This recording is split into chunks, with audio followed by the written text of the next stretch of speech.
अध्याय 341 तुम बहुत सुंदर हो, भाग दो। उसने अपने दांत पीसकर एक और महत्वपूर्ण ऊर्जा हथेली तैयार की और इसने फिर से मुखिया पर हमला किया।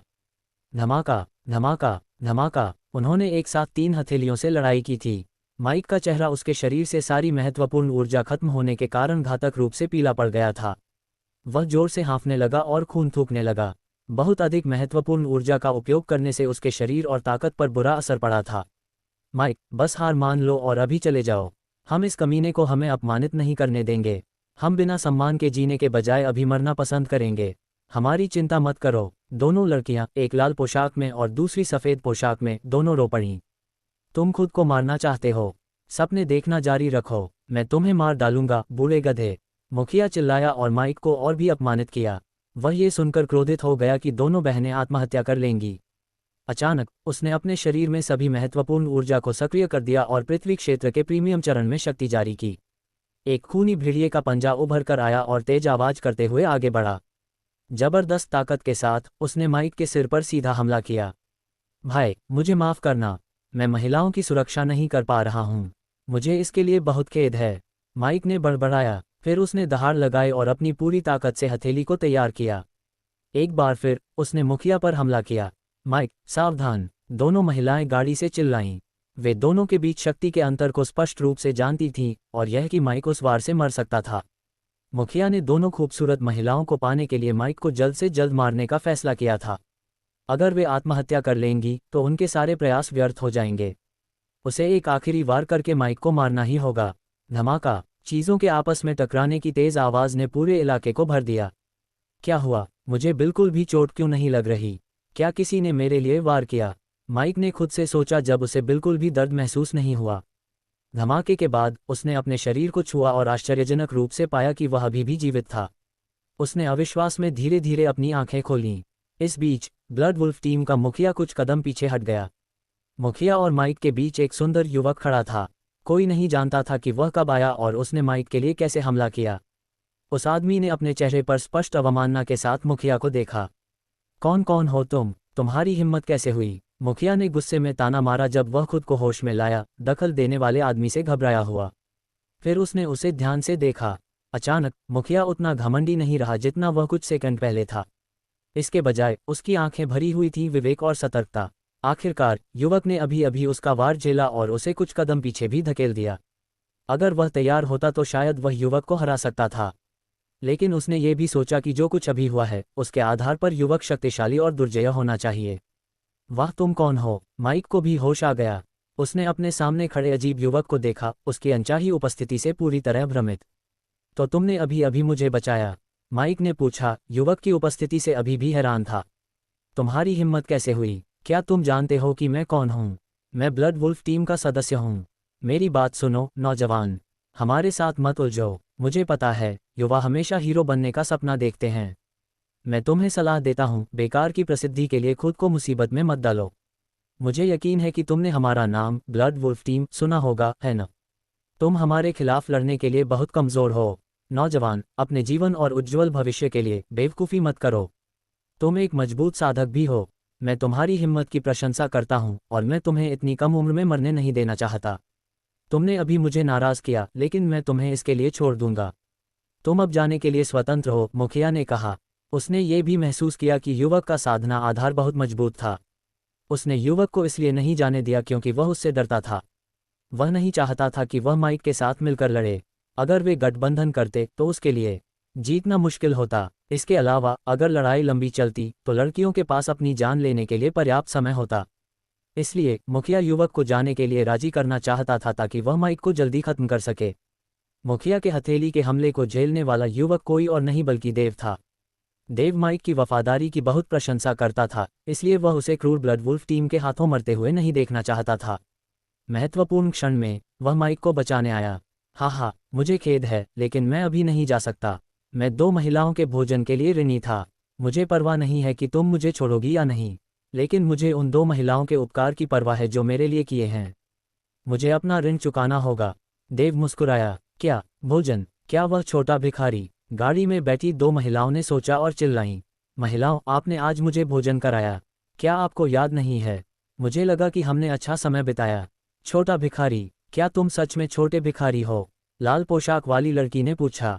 अरे, देव हिचकिचाया। वह समझ नहीं पा रहा था कि वह कैसे समझाए कि वह भिखारी नहीं है।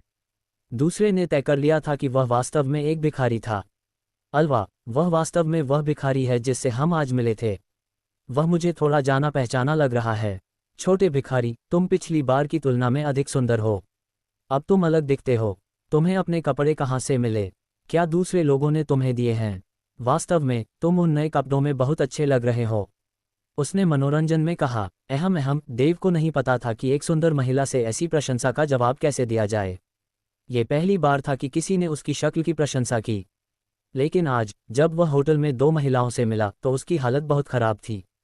उसके कपड़े फटे पुराने थे और वह पूरी तरह से गंदा था। कोई आश्चर्य नहीं कि उन्होंने उसे एक भिखारी समझा। उसने अच्छी तरह से स्नान किया और नए कपड़े बदले।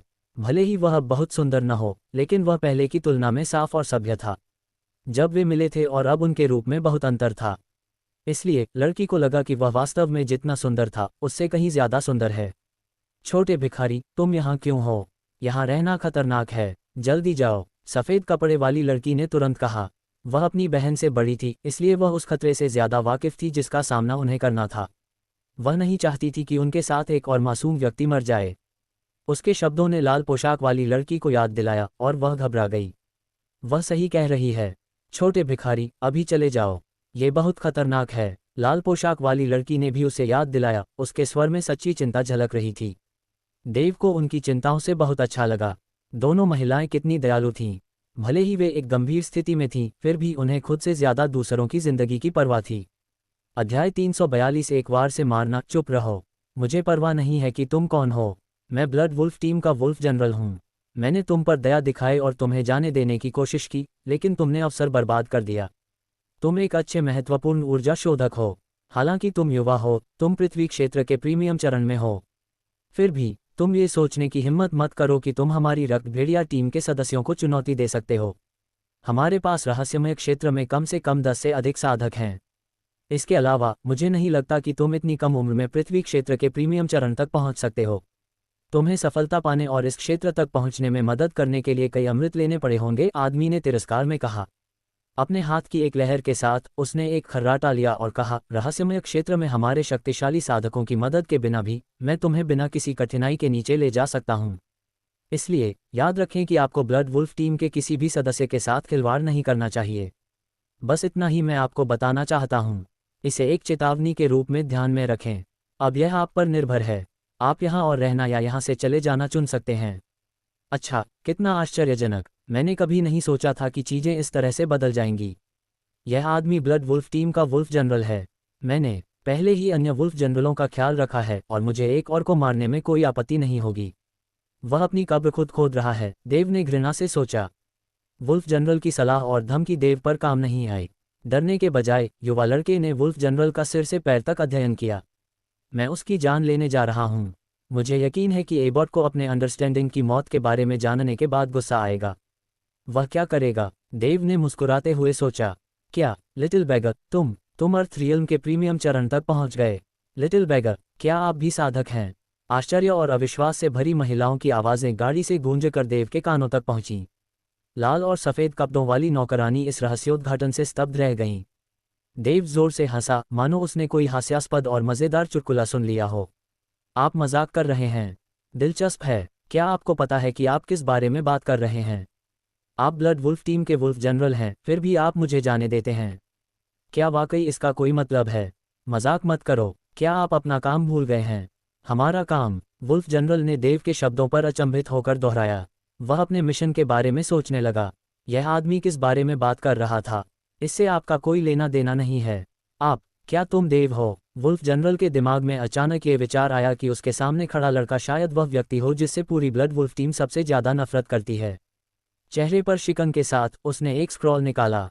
उसने मशाल की रोशनी में चित्र को गौर से देखा। उसे अब सब कुछ समझ में आ गया था।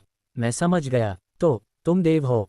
ध्यान दो दोस्तों, वह वही है जिसका हम पीछा कर रहे हैं। उसे भागने मत दो, उसने निर्देश दिया। उसके आदमियों ने पहले ही उन सभी अनुरक्षकों को मार गिराया था जिन्हें गाड़ी के अंदर लोगों की रक्षा के लिए रखा गया था। ब्लड वुल्फ टीम ने एक सिद्धांत का पालन किया, सभी लक्ष्यों को मार डालो।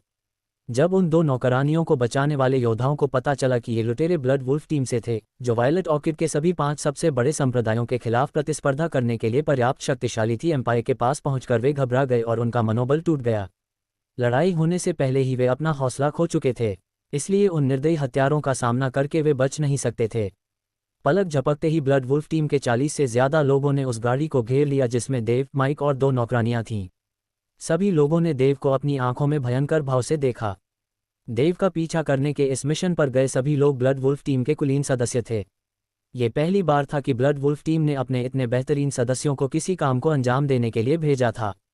जब उन्हें ये काम सौंपा गया था तो उन्होंने सोचा था कि उनका लक्ष्य एक खतरनाक, शक्तिशाली साधक है, लेकिन उनके आश्चर्य और निराशा के लिए उनका लक्ष्य एक हानिरहित, अच्छा दिखने वाला युवक था। उन्हें लगा कि यह काम पूरा हो गया। ब्लड वुल्फ टीम के सभी सदस्य अवाक रह गए, कुछ तो रोने भी लगे। हमारे वरिष्ठों को क्या हो गया है? हम अपनी टीम में सबसे बेहतरीन साधक हैं, लक्ष्य तो बस एक छोटा सा बदमाश है। यह एक आसान काम है। उन्होंने हमें एक किशोर की जान लेने का आदेश क्यों दिया? उन्होंने इसे इतना बड़ा मुद्दा बना दिया। वे इस बात पर बहुत जोर दे रहे थे कि हम अपना मिशन जल्दी पूरा करें। अपना काम जल्द से जल्द पूरा करने के लिए हमने पिछले कुछ दिनों में ठीक से न तो सोया है और न ही खाया है। माइक और 2 नौकरानियां देव और ब्लड वुल्फ टीम के बीच प्रतिद्वंद्विता के कारण से अनजान थीं। छोटे भिखारी, क्या तुम सच में पृथ्वी क्षेत्र के प्रीमियम चरण में एक शक्तिशाली साधक हो? लाल पोशाक वाली नौकरानी ने पर्दे के पीछे से देव से पूछा। देव खांसी और एक व्यंग्यात्मक मुस्कान के साथ उसने समझाया, ठीक है, यहाँ असली बात है, मिस। मैं कोई भिखारी नहीं हूँ। बकवास मत करो। ये लड़का एक बहादुर, दयालु और शक्तिशाली साधक है। वह एक ऐसी प्रतिभा है जिसे सभी संप्रदाय प्राप्त करना चाहते हैं। वह एक कंगाल कैसे हो सकता है? माइक ने व्याख्यान दिया। एक अनुभवी बुजुर्ग होने के नाते माइक ने पहले ही समझ लिया था कि देव कोई भिखारी नहीं था। उसे पता था कि भिखारी का भेष धारण करने वाला लड़का किसी संप्रदाय का एक बेहतरीन साधक था। आखिरकार हर किसी में ब्लड वुल्फ टीम को चुनौती देने का साहस और हिम्मत नहीं होती। क्या ऐसा है? ऐसा लगता है कि भले ही तुम भिखारी नहीं हो, तुम एक बुरे आदमी हो।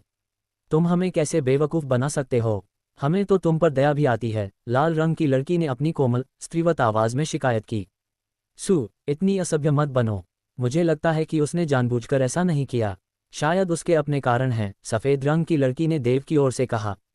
दोनों लड़कियां इतनी छोटी थीं कि उन्हें एहसास नहीं था कि वे गंभीर खतरे में हैं।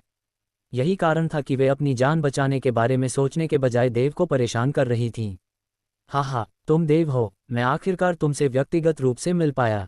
अगर तुम नहीं होते तो मैं घर पर अपनी 5 रखेलों के साथ मौज मस्ती कर रहा होता। अब जब तुम आखिरकार आ ही गए हो, बदमाश, मैं और समय बर्बाद नहीं करने वाला। मैं तुम्हें लाखों टुकड़ों में फाड़कर हमें सौंपा गया काम पूरा करूंगा। मध्यम कद का एक अधेड़, भारी भरकम आदमी देव की ओर बढ़ा। वह आदमी और उसके दूसरे साथी एस्कॉर्ट्स को संभालने में व्यस्त थे। उन्होंने देव और उनके नेता के बीच लड़ाई नहीं देखी, इसलिए उन्हें नहीं पता था कि देव में बहुत ज्यादा ऊर्जा है। उसने अपने सामने खड़े किशोर, लगभग 16 साल के, का अध्ययन किया। आदमी ने निष्कर्ष निकाला कि वह लड़का कोई मुकाबला नहीं कर सकता, क्योंकि वह पृथ्वी क्षेत्र के मध्यम चरण का साधक था। उसके पास देव को गंभीरता से लेने का कोई कारण नहीं था। फ्रेड, मुझे उसे संभालने दो। उसे संभालना आसान नहीं है, वुल्फ जनरल ने भौहें सिकोड़ते हुए कहा। सर, कृपया उसे मेरे पास छोड़ दो। मैं उसकी देखभाल करके खुश होऊंगा। मुझे समझ नहीं आ रहा, तुमने उसे सीधे क्यों नहीं मारा? तुम उससे बात करके समय क्यों बर्बाद कर रहे हो? अगर तुमने ऐसा किया होता तो हम अपना काम पूरा कर चुके होते और कमांडर को रिपोर्ट करने के लिए वापस आ चुके होते। फ्रेड जो बोलते हुए वह एक भयावह मुस्कान के साथ देव के पास गया। उसकी टिप्पणी ने हैरी को क्रोधित कर दिया। वह कभी भी मेरे प्रति कोई सम्मान नहीं दिखाता क्योंकि सबसे बड़े वुल्फ जनरल उस पर सबसे अधिक भरोसा करते हैं। उसने कई बार मेरे आदेशों की अवहेलना की है। अब वह उस बदमाश को चुनौती देना चाहता है। मैं उसे नहीं रोकूंगा, वह इससे कुछ सबक सीखेगा, वुल्फ जनरल ने सोचा। हैरी जानता था कि उसका अधीनस्थ फ्रेड देव को नहीं हरा सकता। आखिरकार फ्रेड पृथ्वी क्षेत्र के मध्यम चरण में था, जबकि उनका लक्ष्य पृथ्वी क्षेत्र के प्रीमियम चरण में था। देव जोर से हंसा और कहा, एबॉट, तुम मुझे मरवाना चाहते हो, जबकि मैं तुम्हें मरवाना चाहता हूँ। सावधान, मैं तुम्हारे सभी आदमियों को मार डालूंगा। उसने अपना पवन कमांडिंग कौशल शुरू किया। अगले ही पल वह फ्रेड के सामने रुक गया।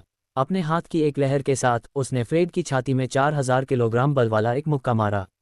ये सब इतनी तेजी से हुआ कि बाकी लोगों को यह नहीं पता चला या एहसास नहीं हुआ कि देव 1 इंच भी आगे बढ़ गया है। फ्रेड को भी नहीं पता था। वर्तमान में देव का एक कदम 100 मीटर तक था, तो उसके लिए एक कदम उठाना बहुत आसान था। आगे बढ़ें और फ्रेड के पास पहुंचे जो उससे मात्र 6 मीटर की दूरी पर था।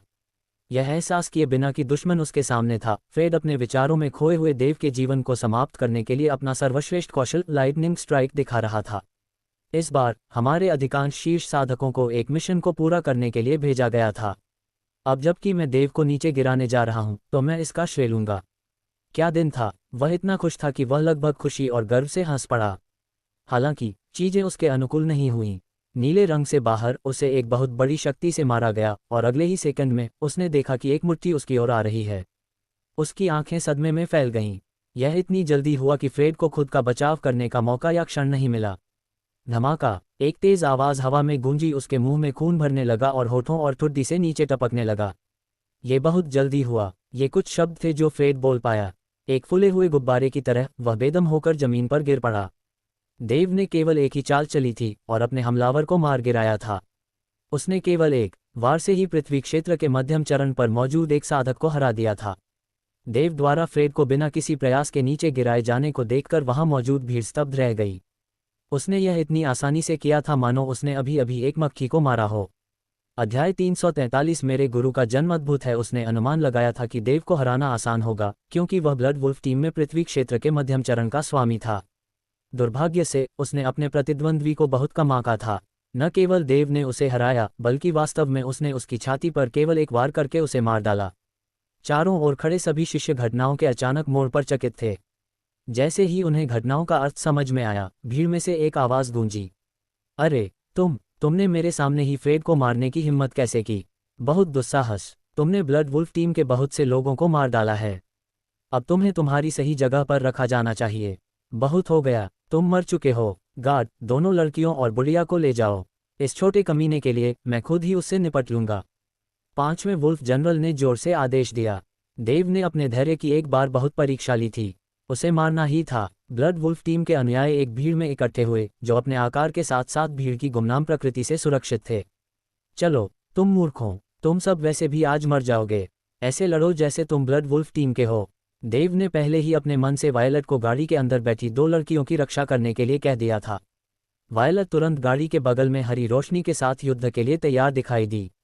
देव जोर से हंसा, जैसे कि 5वें वुल्फ जनरल का मजाक उड़ा रहा हो। फिर उसने अपनी पवित्र लंबी तलवार निकाली और उसे सक्रिय किया। उसने अपनी आंतरिक शक्ति से तलवार को आगे बढ़ाया और उसे अपनी गति लेने दिया। तुरंत 30 से अधिक तलवार रोशनी दुश्मनों की ओर दौड़ी और उन्हें राख में बदलने के लिए तैयार हो गई। हर एक तलवार रोशनी देव की शक्तिशाली महत्वपूर्ण ऊर्जा शक्ति से भरी हुई थी।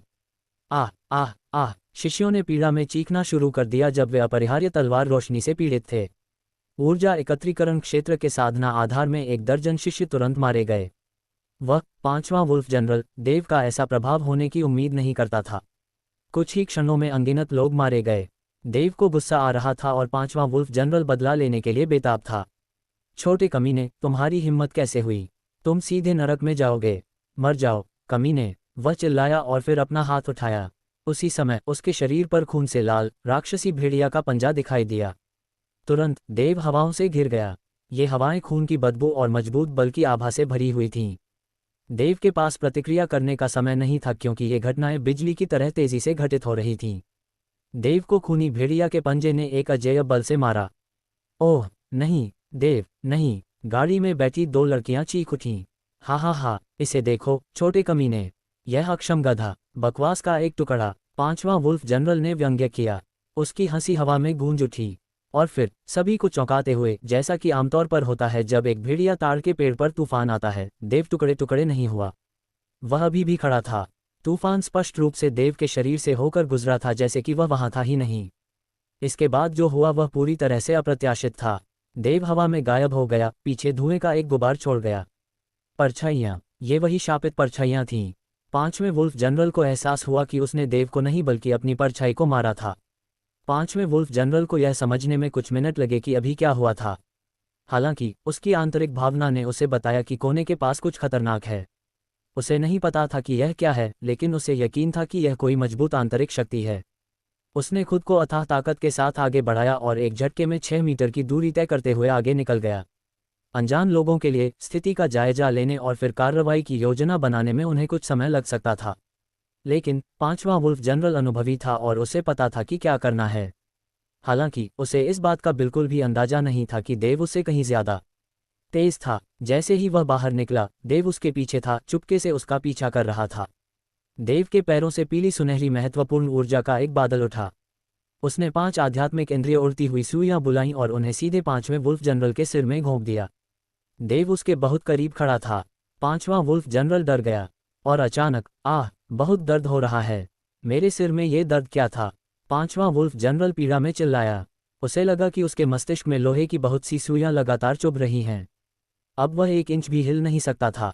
उसका मस्तिष्क दर्द के मूल कारण को खोजने में अपने संसाधनों को लगा रहा था।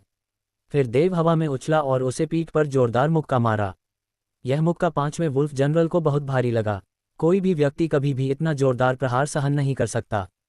5वें वुल्फ जनरल को लगा कि उसकी पसलियां ताश के पत्तों की तरह टूट रही हैं। वह दुगना हो गया और दर्द से अपने घुटनों पर गिर गया। छोटा कमीना, तुम बहुत चालाक हो। ये कहने के बाद वह कमजोर होकर जमीन पर गिर गया और फिर कभी नहीं उठा। माइक, सावधान! लाल रंग की लड़की चिल्लाए। देव ने पीछे मुड़कर देखा कि क्या हो रहा था। माइक पर हमला हो रहा था और उसे पृथ्वी क्षेत्र के प्रारंभिक चरण के 3 शिष्यों ने घेर रखा था।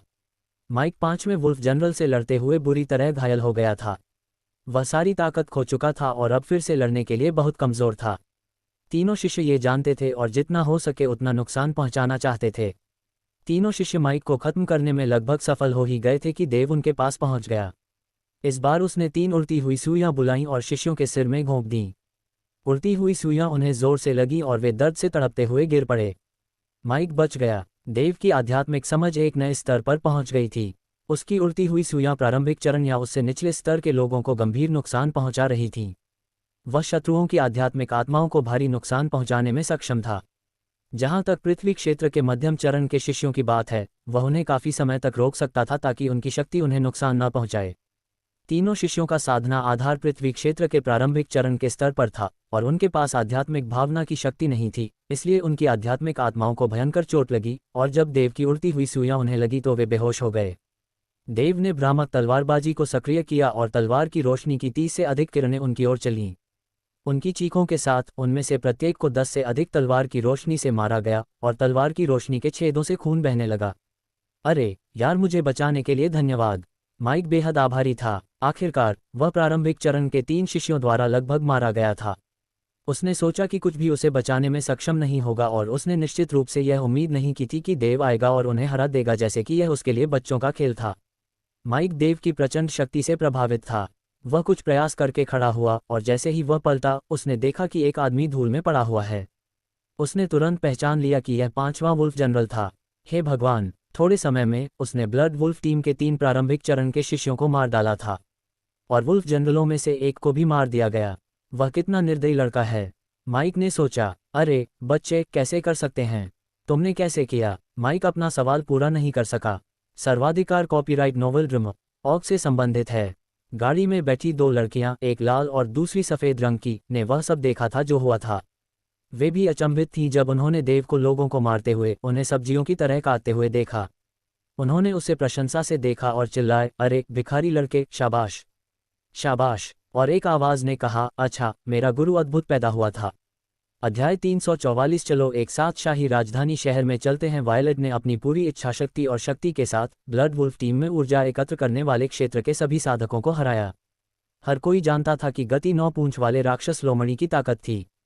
हालांकि वायलेट फिलहाल देव जितनी तेज नहीं थी, फिर भी उन साधकों के लिए उससे बच पाना असंभव था। हे भगवान, हम आज आपसे मिलने के लिए बहुत भाग्यशाली हैं, युवा आदमी।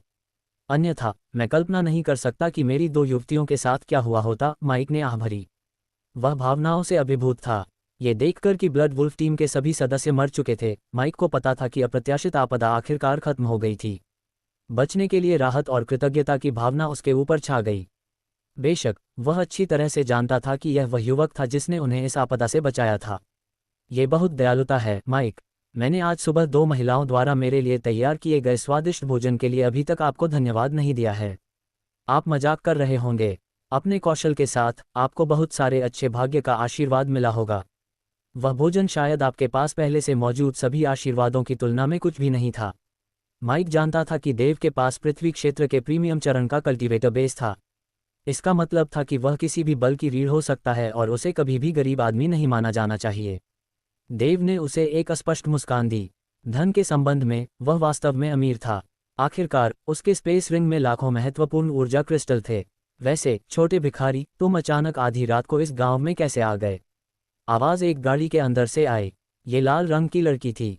वह अभी भी देव को छोटा भिखारी कहकर संबोधित कर रही थी। उपनाम सुनकर देव को हल्की खांसी आई। हालांकि वह असहाय महसूस कर रहा था, लेकिन वह एक मासूम लड़की से बहस नहीं कर सकता था।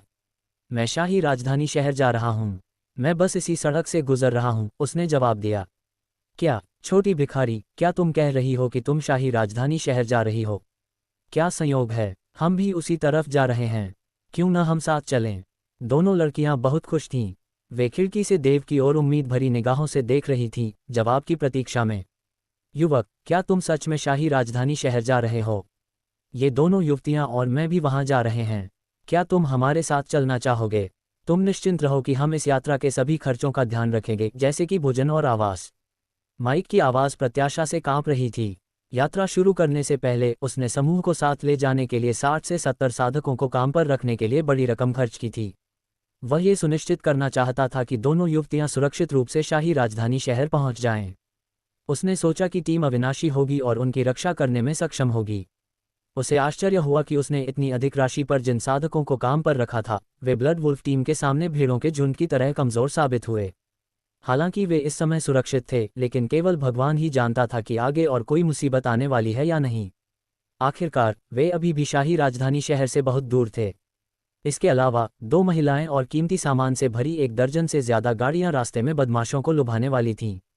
दरअसल माइक सिर्फ इस बारे में सोच रहा था कि समूह की सुरक्षा के लिए और ज्यादा साधकों को कैसे लगाया जाए।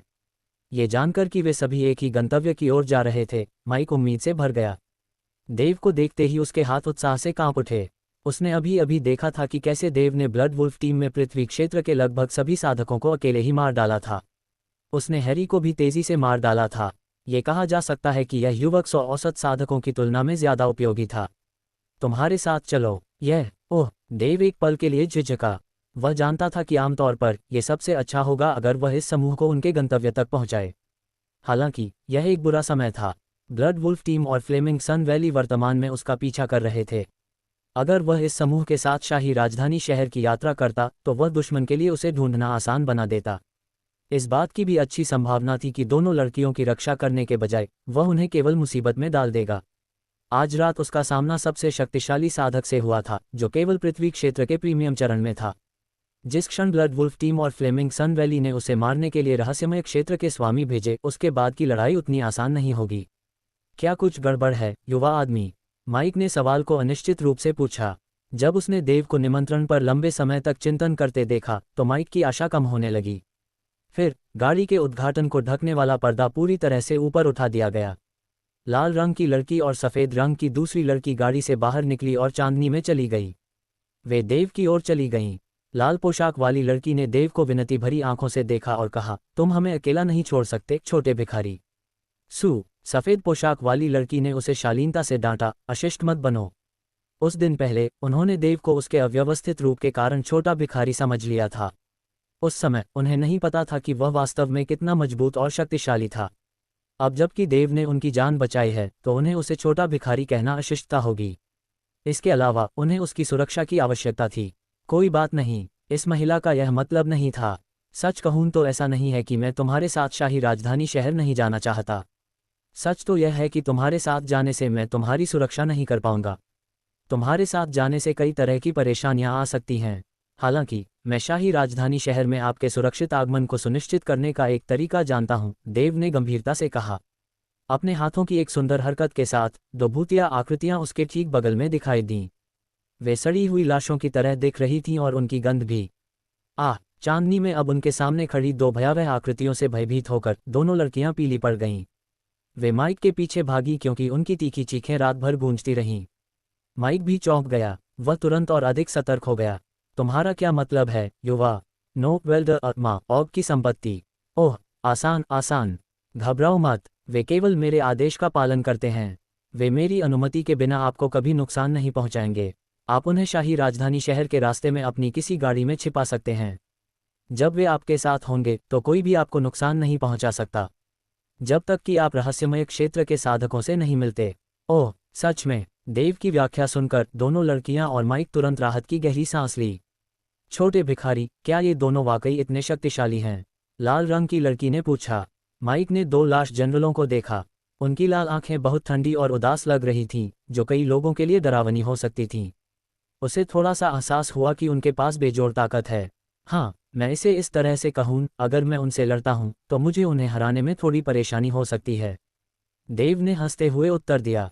वाह, वे अद्भुत हैं। लड़कियां और माइक दो लाश जनरलों की कथित ताकत पर हैरान थे। उन्हें कोई अंदाजा नहीं था कि ये दो भयानक चीजें कितनी शक्तिशाली हो सकती हैं। इस जादुई जोड़ी की सुरक्षा के साथ वे शाही राजधानी शहर में अपने सुरक्षित आगमन के बारे में आश्वस्त थे। अध्याय 345 अपने प्यारे पोते को खोने का दिल टूटना। हालांकि दोनों युवतियां और माइक चाहते थे कि देव उनके साथ शाही शहर जा सके, लेकिन देव को स्पष्ट रूप से पता था कि फ्लेमिंग सन वैली और ब्लड वुल्फ टीम उसे पकड़ने के लिए हर संभव कोशिश कर रही थी। कुछ विचार विमर्श के बाद देव ने उन्हें बचाने के लिए दो लाश सेनापतियों को भेजने का फैसला किया। वे निस्संदेह उन दोनों की सुरक्षा में सुरक्षित रहेंगे, क्योंकि कोई भी रहस्यमय क्षेत्र का स्वामी उनकी शक्ति का मुकाबला नहीं कर सकता। प्रत्येक रहस्यमय क्षेत्र योद्धा एक संप्रदाय या समूह में एक सम्मानित नेता था। उनके पास उन्हें नुकसान पहुंचाने का कोई कारण नहीं था। दो लाश जनरलों के आत्मा सागर में एक विचार डाला, उन्हें तीनों को किसी भी नुकसान से और किसी भी कीमत पर बचाना चाहिए। उसके बाद उसने उन्हें अलविदा कहा और वायलेट के साथ अपने रास्ते पर चला गया। इस बीच युवतियां और माइक उस रात तुरंत अपने रास्ते पर चले गए, सी विलेज से दूर चले गए, एक भयानक जगह जो लाशों से भरी हुई थी। जब वे अगली सुबह एक छोटे से शहर में पहुंचे तो माइक ने बहुत ऊंची कीमत पर कुछ नौकरों और ऊर्जा एकत्र करने वाले योद्धाओं को काम पर रखा। उन्होंने अपनी यात्रा जारी रखने से पहले दो लाश जनरलों को एक गाड़ी में छिपा दिया। देव और गाड़ियों के चले जाने के बाद सभी मृतकों में से एक लाश खून से लथपथ खड़ी थी। ये वास्तव में भयानक था। मैं भाग्यशाली हूँ, मैं अपने दिल के साथ अपने दाहिने सीने पर पैदा हुआ था, अन्यथा मुझे भयंकर तलवार की रोशनी से नरक में भेज दिया जाएगा। कौन उम्मीद करेगा कि देव, एक बहुत ही युवा लड़का, इतना शक्तिशाली होगा। मैं 19 साल का हूं और मुझे वरिष्ठ अधिकारियों ने प्रशिक्षण के लिए एक संभावित अभिजात वर्ग के रूप में चुना है। आश्चर्यजनक रूप से देव, वह युवा होने के बावजूद इतना शक्तिशाली है कि मैं भी उसकी तलवार की रोशनी में से एक को नहीं रोक सकता। ये बहुत शर्मनाक है। अच्छा, मुझे तुरंत वापस जाना चाहिए। अगर मैं नेताओं को उसका पता बता दूं तो मुझे इनाम मिलेगा। लाश चांदनी के नीचे खुद से बुदबुदाते हुए अपने पैरों पर खड़े होने के लिए संघर्ष कर रही थी। उसने उस दिशा को देखा जिस ओर देव चला गया था। ये पता चला कि उस आदमी का दिल उसके दाहिने सीने में था। हालांकि देव की तलवार की रोशनी सीधे उसके बाएं सीने पर लगी, लेकिन वह बेहोश हो गया और वह इतना भाग्यशाली था कि मारे जाने से बच गया। उसने बड़बड़ाना बंद कर दिया और भूत की तरह सी विलेज से चला गया, एक ऐसा भूत जो उस जगह पर पूरी ब्लड वुल्फ टीम का एकमात्र जीवित व्यक्ति था। कुछ घंटों बाद एबट, जो ब्लड वुल्फ टीम के मुख्यालय के अंदर बैठा था, ने एक उदास चेहरा बना लिया था। उसकी आंखें गुस्से से भरी हुई थीं और लगभग लोगों को मारने के लिए इस्तेमाल की जा सकती थीं। कई दिनों तक ब्लड वुल्फ टीम ने देव का शिकार करने के लिए अपने अधिकांश कुलीनों को भेजा था, लेकिन वह कहीं भी एक प्रेत की तरह गायब हो गया और कोई निशान नहीं छोड़ा। जब से एबट को ब्लड वुल्फ टीम का प्रभारी बनाया गया, तब से पूरे वायलेट ऑर्किड साम्राज्य में उनकी प्रसिद्धि में वृद्धि हुई, एक ऐसे बिंदु पर जहां इसकी तुलना 5 प्रसिद्ध संप्रदायों से की जा सकती थी। नतीजतन एबट ने वायलेट ऑर्किड साम्राज्य में सभी से अधिक सम्मान प्राप्त किया। यहां तक कि उच्च अधिकारियों को भी उन्हें लॉर्ड एबट के रूप में संबोधित करके उचित सम्मान देना पड़ा। हालांकि कोई भी यह विश्वास नहीं कर सकता था कि देव, सिर्फ एक युवा शिष्य ने ब्लड वुल्फ टीम के सैकड़ों लोगों को मार डाला था, जिसमें 6 वुल्फ जनरल भी शामिल थे, जिनका साधना आधार पृथ्वी क्षेत्र में था। ये पूरी तरह से पराजय थी। 12 वुल्फ जनरलों को कुलीन बनाने के लिए एबॉट को बहुत ज्यादा कीमत चुकानी पड़ी थी। वे न केवल उसके अधीनस्थ थे, बल्कि उसके अपने शिष्य भी थे। ये क्षति एक महत्वपूर्ण क्षति थी, लेकिन इससे भी बड़ी क्षति ब्लड वुल्फ टीम की प्रसिद्धि और प्रतिष्ठा थी। कौन उम्मीद करेगा कि इतना कम उम्र का लड़का अकेले ही महान ब्लड वुल्फ टीम को बर्बाद कर सकता है। हाल ही में एकमात्र शिष्य के हाथों 6 वुल्फ जनरलों की मौत की खबर पूरे वायलेट ऑर्किड साम्राज्य में जंगल की आग की तरह फैल गई। वायलेट ऑर्किड साम्राज्य का हर योद्धा इस धारणा के तहत था कि ब्लड वुल्फ टीम अविनाशी थी, लेकिन घटनाओं के परिणाम कुछ और ही कह रहे थे। खबर सुनने के बाद उन्होंने टीम को एक अल्पकालिक समूह के रूप में सोचा, जो अब किसी भी तरह से बहादुर नहीं था। यही कारण था कि एबॉट गुस्से से उबल रहा था और देव के पेट के लिए घृणा से भर गया था। मेरे स्वामी, मुझे कुछ महत्वपूर्ण रिपोर्ट करनी है। अचानक हॉल के बाहर से एक उत्सुक आवाज़ सुनाई दी जहां एबॉट बैठा था, बेचैनी से मानो चींटियों की एक सेना उसकी पैंट में खोजबीन कर रही हो। एबॉट इस गड़बड़ी से नाखुश था। हर कोई अच्छी तरह जानता था कि जब वह ध्यान कर रहा था तो उन्हें अंदर आने की मनाही थी। ओह, ये तुम हो, ज़ैकरी। एबॉट ने उसे तुरंत पहचान लिया। उसका नाम ज़ैकरी था, एक होनहार युवक जो पृथ्वी क्षेत्र के साधना आधार तक पहुंचने की संभावना रखता था और ब्लड वुल्फ टीम के मुख्य आधारों में से एक बन गया था। मेरे स्वामी, मुझे देव के ठिकाने का सुराग मिला है, ज़ैकरी ने सांस फूलते हुए घोषणा की। वह वहां पहुंचने और जितनी जल्दी हो सके खबर देने के लिए जल्दी से घोड़े पर सवार हुआ था। सच में, वह जगह कहाँ है? बताओ। अचानक एबॉट अपनी सीट से उछल पड़ा और ज़ैकरी को उसके कॉलर से पकड़ लिया। ज़ैकरी का साधना आधार ऊर्जा संग्रहण क्षेत्र के 9वें स्तर पर था, जबकि एबॉट पहले से ही रहस्यमय क्षेत्र के मध्यम चरण में था। एबॉट द्वारा पकड़े जाने पर ज़ैकरी को लगा जैसे कि वह एक विशाल पर्वत से दबा हुआ है और मरने वाला है। मम्माय, ए लॉर्ड, ज़ैकरी ने अपना चेहरा चादर की तरह सफ़ेद करके हकलाया। ये सुनकर और उसका भयभीत चेहरा देखकर एबॉट ने उसे मुक्त कर दिया। अपनी सांस को सामान्य करने के बाद ज़ैकरी ने एबॉट को ऐसे देखा जैसे कि वह किसी क्रोधित देवता को देख रहा हो। ज़ैकरी को एहसास हुआ कि अगर एबॉट उसे मार देगा तो उसे ऐसा करने के लिए बहुत कम प्रयास करना होगा। फिर उसने आगे बढ़कर कहानी सुनाई कि कैसे वह सी विलेज में देव से मिला। धमाका। एबॉट को बहुत आश्चर्य हुआ। क्या देव ने और 5 वुल्फ जनरलों को मार डाला? उस कमीने ने मेरे 7 वुल्फ जनरलों को मारने की हिम्मत की। यह अब तक का सबसे बड़ा अपमान है। मुझे उससे और उसकी हिम्मत से नफरत है। नफरत इतनी गहरी है कि हम एक ही दुनिया में नहीं रह सकते। हम में से केवल एक को ही बचना चाहिए। पहरेदारों, सबसे अच्छे 4 वुल्फ जनरलों और 3 ग्रैंड गार्डियन को बुलाओ। कुछ ही क्षणों बाद वे हॉल में पहुंचे, जिनमें से प्रत्येक की चौड़ाई समुद्र जितनी थी। वे 4 वुल्फ जनरल थे जो पहले से चौथे स्थान पर थे और 3 ग्रैंड गार्डियन। वे पूरी ब्लड वुल्फ टीम में सबसे सख्त और मजबूत थे। इसके अलावा वे सभी रहस्यमय क्षेत्र में पहुंच चुके थे और निर्विवाद रूप से कुशल और शक्तिशाली थे। 2 गार्डियन रहस्यमय क्षेत्र के मध्यम वर्ग में थे, जबकि अन्य गार्डियन और 4 वुल्फ जनरल सभी रहस्यमय क्षेत्र के प्राथमिक वर्ग में थे।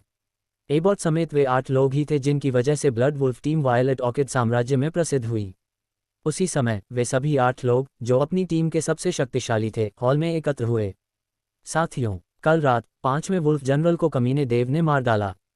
उसका खेती का आधार पृथ्वी क्षेत्र के प्रीमियम चरण में था। इस बात को देखते हुए देव कुछ बन गया है, एक बहुत मजबूत प्रतिद्वंद्वी जो हमारे साथियों को मारने की हिम्मत रखता था। हालांकि देव अभी एक लड़का है, लगभग 16 या 17 साल का। वह अपने 20वें दशक में भी नहीं है और फिर भी वह पहले से ही इतना शक्तिशाली है। वह निश्चित रूप से एक शैतान होगा, वास्तव में एक शैतान।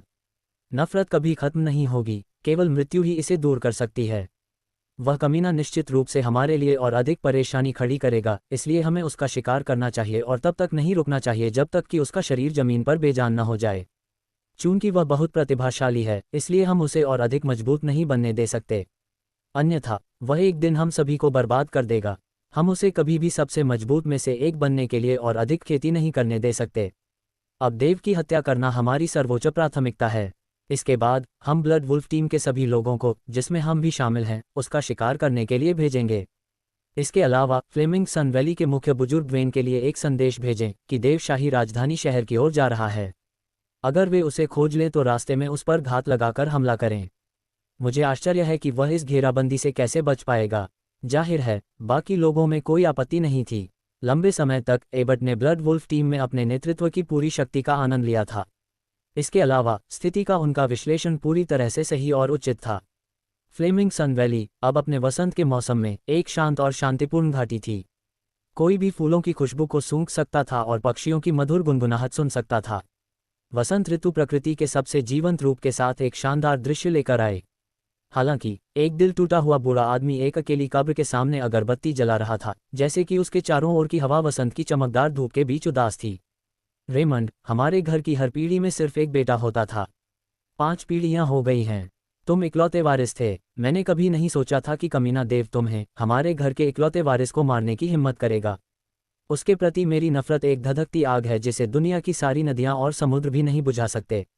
उस कमीने ने मुझे मेरे प्यारे पोते को खोने का दर्द सहने पर मजबूर कर दिया। आह, मैं कसम खाता हूँ, मैं उसे ढूंढकर टुकड़े टुकड़े कर दूंगा। वह बूढ़ा आदमी, जो बहुत दुख से रो रहा था, फ्लेमिंग सन वैली का मुख्य बुजुर्ग वेन था। लगभग उसी समय एक शिष्य घाटी में भाग रहा था। मुख्य बुजुर्ग, हमें ब्लड वुल्फ टीम से एक संदेश मिला है कि उन्होंने देव का पता लगा लिया है। सच में, उन्होंने देव को ढूंढ लिया है। अच्छा अच्छा अच्छा, कितनी अच्छी खबर है। हाँ हाँ, देखो किस्मत ने तुम्हें क्या दिया देव, मैं तुम्हें जरूर टुकड़े टुकड़े कर दूंगा। अध्याय 346 स्तर 6 ब्लेड का इरादा भाग 1। कोई व्यक्ति पहाड़ी सड़क पर बिजली की तरह तेजी से आगे बढ़ा जो शाही राजधानी शहर की ओर जाता था। वह व्यक्ति देव था। एक दिन हो गया था जब से वह दो युवतियों से अलग हुआ था जो मुख्य सड़क के साथ यात्रा कर रही थीं। युवा योद्धा ने संकरी देहाती सड़क पर चलना चुना। वह और महिलाएं एक ही गंतव्य की ओर जा रहे थे, लेकिन अलग अलग रास्तों पर थे जो ओवरलैप नहीं थे। अपनी प्रगति का निर्धारण करने के लिए देव ने किसी से सलाह ली और पता चला कि उस बिंदु पर वह न तो शाही राजधानी शहर के पास था और न ही दूर था। यदि वह अपनी सामान्य गति से चलता तो शाही राजधानी शहर तक पहुंचने में 10 दिन लगते, लेकिन युवा योद्धा को शहर पहुंचने की कोई जल्दी नहीं थी। इसके अलावा लंबी यात्रा ने उसे अपने पवन कमांडिंग कौशल को विकसित करने का अवसर दिया। आगे बढ़ें और 100 मीटर की दूरी तय करें। युद्ध में इस दर पर चलने से देव को काफ़ी फायदा होता था। फिर भी ये चलने की गति उस अधिकतम गति से बहुत कम थी जिसे कोई व्यक्ति पवन नियंत्रण कौशल की साधना करके प्राप्त कर सकता था। अंदर से देव को ये स्पष्ट था कि उसके लिए एक कदम में 200 या 300 मीटर तक पहुंचना संभव था, बशर्ते कि वह इस कौशल के अंतिम 2 चरणों में महारत हासिल कर ले। इस पहाड़ी सड़क पर एक घोड़े की तरह सर पर दौड़ता हुआ व्यक्ति के अलावा कुछ भी नहीं दिखाई दे रहा था। वह इतनी तेजी से चल रहा था कि ऐसा लग रहा था जैसे वह उड़ रहा हो। जैसे जैसे देव अभ्यास करता गया, उसके पीछे केवल धूल के भंवर और बीच बीच में छायाएं रह गईं। कई बार कुछ ग्रामीण इलाकों के ग्रामीणों को अचानक ऐसा महसूस हुआ कि जब वे खेतों में चल रहे थे तो एक आकृति उनके पास से गुजरी। उस धुंधली हरकत से अक्सर उन्हें लगता था कि उनकी दृष्टि में कुछ गड़बड़ है, लेकिन जब तक वे ये देखने के लिए अपनी आंखें रगड़ना समाप्त करते कि कहीं वे मतिभ्रम तो नहीं कर रहे हैं, तब तक दृष्टि पहले ही गायब हो चुकी थी। कुछ गांव वाले इससे डर गए क्योंकि उन्हें लगा कि दिन के समय कोई भूत उन्हें दिखाई दिया है। 3 दिनों तक पवन नियंत्रण कौशल की साधना करने के बाद देव ने पाया कि वह थोड़ा तेज चलने में सक्षम हो गया है। अब वह 110 मीटर तक आगे बढ़ सकता था। मुस्कुराते हुए देव ने सोचा, यह मेरे लिए पवन नियंत्रण कौशल का अभ्यास करने का एक शानदार अवसर है क्योंकि मैं शाही राजधानी शहर की ओर जा रहा हूँ। लेकिन जब देव पवन नियंत्रण कौशल की अपनी साधना पर विचार कर रहा था, उसे अचानक अपनी पीठ के नीचे कुछ चुभन महसूस हुई। यह एक असहज सनसनी थी। ये सनसनी ऐसी थी जैसे कोई तेज ब्लेड उसकी पीठ पर मजबूती से टिकी हो। तुरंत देव ने अपनी आध्यात्मिक शक्ति का उपयोग ये खोजने के लिए किया कि किस वजह से ये सनसनी हुई। उसने अपने से लगभग 500 मीटर आगे एक जोड़ी आंखें देखीं। आंखें बर्फ की तरह ठंडी थीं और एक अलग ब्लेड के इरादे से चमक रही थीं। नो वेल्डर आत्मा ऑग की संपत्ति। वे बहुत ही चतुर दिख रहे थे और ठंडे। उनमें अत्याचार झलक रहा था और क्रूरता स्पष्ट थी। मालिक खून का प्यासा था। एक युवक काले लबादे में लिपटा हुआ खड़ा था। वह पहाड़ी सड़क पर चुपचाप खड़ा था, मानो वह आसपास के माहौल का हिस्सा बन गया हो। उसकी भौहें सिकुड़ी हुई थीं। देव सोच रहा था कि यह कौन है? यह आदमी कौन है? लगता है उसने मुझे देख लिया है। ओह नहीं, मुझे लगता है वह यहाँ मेरा इंतजार कर रहा था। क्या वह ब्लड वुल्फ टीम का सदस्य है? उसने बुदबुदाया। वह उस आदमी की पहचान का अनुमान लगाने की कोशिश करता रहा। वह वास्तव में एक दुर्लभ गुरु है। मैं महसूस कर सकता हूँ कि वह हैरी से भी अधिक शक्तिशाली है, जिससे मैं कई दिनों पहले उस गांव में मिला था, देव ने खुद से कहा। लेकिन अपने एहसास के बावजूद देव बिल्कुल भी भयभीत नहीं था। वह अपनी ताकत और कई कौशलों के संचय पर निर्भर था, इसलिए वह शायद केवल तभी पीछे हटता जब उसका सामना किसी ऐसे साधक से होता जो रहस्यमय क्षेत्र में पहुंच गया हो। साथ ही लाश उठाने वाले बैग के अंदर अभी भी 8 जनरल थे, जो उसकी कमर के चारों ओर लटका हुआ था। अब ये कहा जा सकता है कि इन लाश जनरलों ने देव को सबसे बड़ा लाभ दिया। युवा योद्धा का मानना था कि रहस्यमय क्षेत्र के प्रारंभिक चरण में साधक भी उसे परेशान करने की हिम्मत नहीं करेंगे अगर वह इन 8 लाश जनरलों को एक ही समय में उसके लिए लड़ने के लिए भेज दे। इसलिए जब देव ने उस आदमी को देखा तो उसे कोई डर नहीं लगा। इसके बजाय उसने उसे अनदेखा किया और आगे बढ़ना जारी रखा। थोड़ी देर बाद काले कपड़े पहने एक युवा लड़का देव के सामने प्रकट हुआ और उसे सीधे घूरता रहा। उसकी आंखें 2 दुर्लभ कीमती ब्लेड की तरह लग रही थीं। वे ठंडी आंखें थीं जो उनके आसपास की हर चीज को शांत कर देती थीं। विशाल और खाली भूमि के बीच में आदमी ने अपना चाकू निकाला और उसे कुशलता से चलाया। जैसे ही देव उसके पास पहुंचा, तुरंत ब्लेड की आभा फैल गई और फिर देव के रास्ते में कई मीटर तक आसपास के क्षेत्र में फैल गई। शिंग! ब्लेड तेज रोशनी के साथ चमक रहा था और हवा की तेज आवाज हवा में गूंज रही थी। वहां कोई वास्तविक ब्लेड नहीं था और केवल ब्लेड की रोशनी दिखाई दे रही थी। एक पल के लिए देव को लगा जैसे वह किसी जंगल में है, फिर किसी पहाड़, समुद्र, फिर ब्लेड की दुनिया में। ये लेवल 6 ब्लेड इंटेंट है। उसने खुशी से बड़बड़ाया। जैसे ही उसे एहसास हुआ कि उसने क्या देखा, देव को तब समझ में आया कि उसके सामने खड़े काले कपड़े पहने युवक ने लेवल 6 ब्लेड इंटेंट को समझ लिया था। उस समय उसे तीव्र ब्लेड की रोशनी की लकीरों के अलावा कुछ भी महसूस नहीं हुआ, जो लगातार उसके पूरे शरीर की त्वचा को काट रही थीं। यह अच्छी बात है कि देव अब अधिपति शरीर शोधन सूत्र के तीसरे स्तर पर था, इसलिए वह दृढ़ और मजबूत था। उसने स्वर्ण सूर्य शास्त्र की भी साधना की थी, इसलिए उसके शरीर में हल्की सुनहरी महत्वपूर्ण ऊर्जा दबंग और शक्तिशाली थी, जो सामान्य साधकों द्वारा परिष्कृत महत्वपूर्ण ऊर्जा से अधिक शक्तिशाली थी। छठे स्तर के ब्लेड के इरादे से दबकर देव के अमृत क्षेत्र में चमकदार प्रकाश गेंद, जो आधी बड़ी थी तरबूज आसन खतरे को भांप गया। अचानक एक गुनगुनाहट की आवाज आई। फिर शुद्ध महत्वपूर्ण ऊर्जा की लहरें देव के अंगों और उसके पूरे शरीर में स्थानांतरित हो रही थीं। फिर बिना किसी सूचना के देव के ऊपर मंडरा रहे तीव्र ब्लेड इंटेंट से सारी ऊर्जा फैल गई। उसी समय देव के स्तर 4 की तलवार की मंशा को उसके जवाबी हमले में मदद करने के लिए लाया गया। जैसे ही उसने इसे बाहर निकाला, उसके शरीर के चारों ओर ब्लेड इंटेंट पूरी तरह से गायब हो गया। अंत में स्तर 6 ब्लेड इंटेंट अब देव पर हावी नहीं हुआ। इसका योद्धा के लिए कोई मतलब नहीं था। तुम देव हो? काले कपड़े पहने युवक ने उपहास किया। उसकी आवाज़ का लहजा बहुत ही कृपालु था। वह एक सम्राट की तरह लग रहा था, जिसे लगा कि एक ऐसे व्यक्ति से बात करना अपमानजनक है जो उससे कहीं ज्यादा हीन है। अध्याय 347 स्तर 6 ब्लेड इंटेंट भाग 2। हाँ, मैं देव हूँ, योद्धा ने उत्तर दिया। उसने शांति से बात की और शायद ही कोई भावना दिखाए। ऐसा लगता है कि तुम कुछ हद तक शक्तिशाली हो, लेकिन वैसे भी तुमने फ्लेमिंग सन वैली के मुख्य बुजुर्ग को अपमानित करने की हिम्मत कैसे की? जबकि हमारे मुख्य बुजुर्ग को साधना उपलब्धियों में नंबर 1 स्थान नहीं दिया जा सकता है। उन्होंने फ्लेमिंग सन वैली के 3 प्रमुखों की सेवा की है और हमारी घाटी में एक बहुत ही सम्मानजनक स्थान का आनंद लिया है। और नो वेल्डर आत्मा ऑग की संपत्ति। क्योंकि तुमने हमारे मुख्य बुजुर्ग को अपमानित किया है, तुमने फ्लेमिंग सन वैली के सभी सदस्यों को नाराज किया है। तो देव, तुम मरने के लिए अभिशप्त हो। उसने बिना किसी भाव के जितना संभव हो सके उतनी ठंडे तरीके से यह घोषणा की, जैसे कि उसे ब्लेड के इरादे के अलावा किसी और चीज की परवाह नहीं थी। हालांकि मरने से पहले मैं तुम्हें बताना चाहता हूं कि मैं ऑगस्टीन हूं, फ्लेमिंग सन वैली का मुख्य शिष्य, उसने हंसते हुए घोषणा की। शायद तुम्हारे जैसे युवा लोग अक्सर फ्लेमिंग सन वैली के फ्रैंक के बारे में सुनते हैं, जो वायलेट ऑर्किड साम्राज्य की युवा पीढ़ी के बीच खड़ा है। लेकिन उसकी प्रतिष्ठा अनर्जित है, क्योंकि वह केवल 3 चालों का विरोध कर सकता है। सबसे ज्यादा, यही सबसे अच्छा है जो वह कर सकता है। परिचय से अचंभित होकर देव ने खुद से कहा, वह फ्लेमिंग सन वैली का ऑगस्टीन है, और फ्रैंक उसकी केवल 3 चालों का ही सामना कर सकता है। फ्लेमिंग सन वैली के फ्रैंक के बारे में बताया गया। देव को पता था कि वह व्यक्ति वायलेट ऑर्किड साम्राज्य की युवा पीढ़ी के बीच काफी प्रसिद्ध था, और यह सुनकर आश्चर्य हुआ कि फ्रैंक केवल ऑगस्टीन की 3 चालों का ही सामना करने में सक्षम था। अगर यह सच था, तो ऑगस्टीन की ताकतें बेहद कमाल की हो सकती हैं। और देव के रूप में जब उसे इस बात का एहसास हुआ, तो वह और भी गंभीर दिखाई दिया। लेकिन वह हल्के से हंसा और बोला, अच्छा, तुम्हारा मतलब यह है कि तुम फ्लेमिंग सन वैली में असाधारण प्रतिभा हो, और तुमने ये भी कहा था कि तुम मुझे मारने जा रहे हो। इतनी जल्दी निष्कर्ष पर मत पहुंचो। अभी यह अनुमान लगाना अभी भी जल्दबाजी होगी कि विजेता कौन होगा, देव ने आत्मविश्वास से कहा।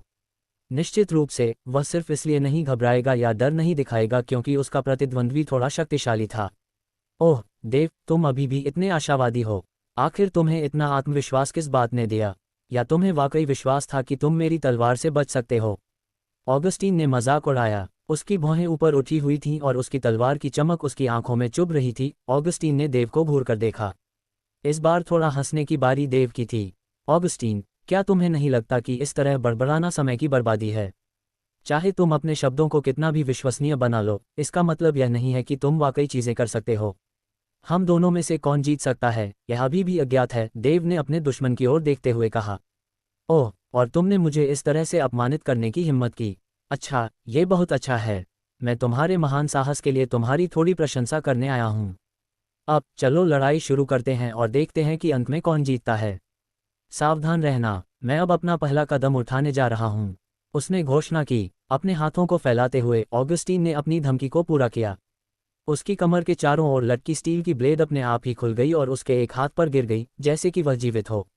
इस हरकत के बावजूद उसने अभी भी एक सज्जन की तरह व्यवहार किया और देव को याद दिलाया कि वह उसके खिलाफ हमला करने वाला था। वह एक शहरी और महान सज्जन की तरह दिखाई दिया। वास्तव में इन सभी बातों से पता चलता है कि वह काफी आश्वस्त था। जैसे ही स्टील की ब्लेड ऑगस्टीन के हाथ पर उतरी, ऐसा लगा कि वह उसके शरीर का हिस्सा बनने के लिए उसके मांस और आत्मा में समा गई है। हाथ में ब्लेड के साथ ऑगस्टीन और भी अधिक दबंग लग रहा था। इस बीच हवा को चीरती हुई ब्लेड की अंतहीन मात्रा में चमक का विस्फोट हुआ। अमूर्त ब्लेड की चमक की धारें उसके चारों ओर पागलों की तरह मंडरा रही थीं और हवा में इस तरह घुस रही थीं जैसे कि कोई तूफान आया हो।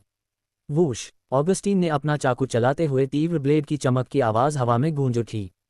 इस शानदार तमाशे के सामने देव ने गहरी सांस ली, क्योंकि उसे एहसास हुआ कि उसके सामने का प्रतिद्वंद्वी न केवल शक्तिशाली था बल्कि निर्दयी भी था। इससे उसे एहसास हुआ कि ऑगस्टीन निस्संदेह सबसे अच्छा युवा था जिसका उसने अब तक सामना किया था। वह रहस्यमय क्षेत्र के प्रारंभिक चरण में मौजूद कुछ गुरुओं की तरह ही शक्तिशाली लग रहा था, और इसने देव को सोचने पर मजबूर कर दिया, मैं उसके ब्लेड कौशल के खिलाफ कौन से मार्शल आर्ट कौशल का उपयोग कर सकता हूँ। स्तब्ध, देव ने अपनी हल्की सुनहरी महत्वपूर्ण ऊर्जा को छोड़ने का फैसला किया, जो उसके शरीर के चारों ओर मंडराती थी और उसके शरीर की रक्षा के लिए हल्के सुनहरे प्रभामंडल के निशान उत्सर्जित करने वाली एक परत में बदल गई।